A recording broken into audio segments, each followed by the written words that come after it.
In today's wrap-up, 134 new confirmed COVID-19 cases mark an all-time high in Armenia. The dismantling of submerged structures on the shores of Lake Sevan begins.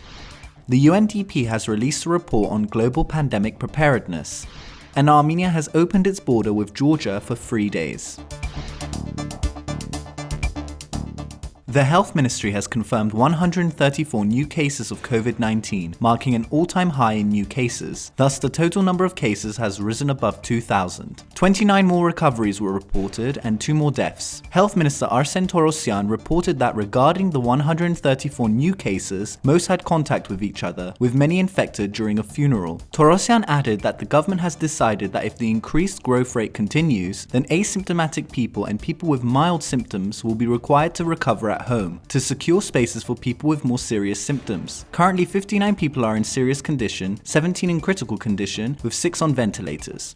The government is planning to reopen the economy by mid-May, but Deputy Prime Minister Tigran Avinyan warned that if doing so caused a significant increase in cases, then tougher restrictions would be put in place. Prime Minister Nikol Pashinyan lamented on today's peak, but stated that extending the lockdown for as long as the virus exists in Armenia is not feasible. Thus, citizens must find a way to live side by side with COVID-19. He also condemned irresponsible citizens who are not following government guidelines. In some good news, Haranush, a 94-year-old woman, has recovered from COVID-19 and will be discharged from hospital.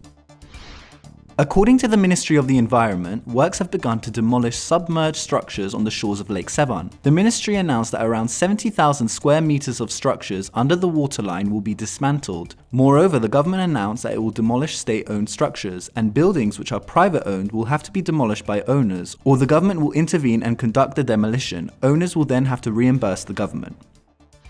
The United Nations Development Programme has released a report about global pandemic preparedness. The report factors in a number of things, including the number of physicians as a proportion to the population, number of hospital beds, internet connectivity, Human Development Index score, inequality, and health expenditures. According to the report, although Armenia lags behind many developed countries, it still has performed well relative to its regional neighbours. Connectivity levels were better than Georgia and Azerbaijan. Although the number of doctors and nurses was less than Georgia, Armenia had a greater expenditure level and more beds. Compared to Azerbaijan, its health system did lag behind in all categories, although its human development level and inequality meter was better.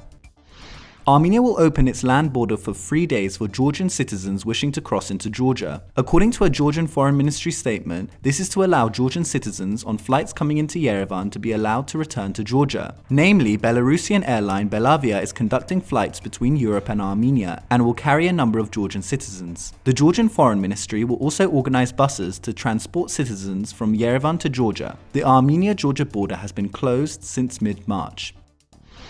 And finally, ＳիվիլՆեթ's Ani Paityan conducted an interview with Arthur Makarian, a theatre and opera director living in New York. They spoke about how the pandemic has affected artists and performances. Makarian said, quote, "I feel that this time is the perfect moment to be more creative, to find solutions to things. I'm trying to understand how we can mix coding and performance, how to develop cyberperformance."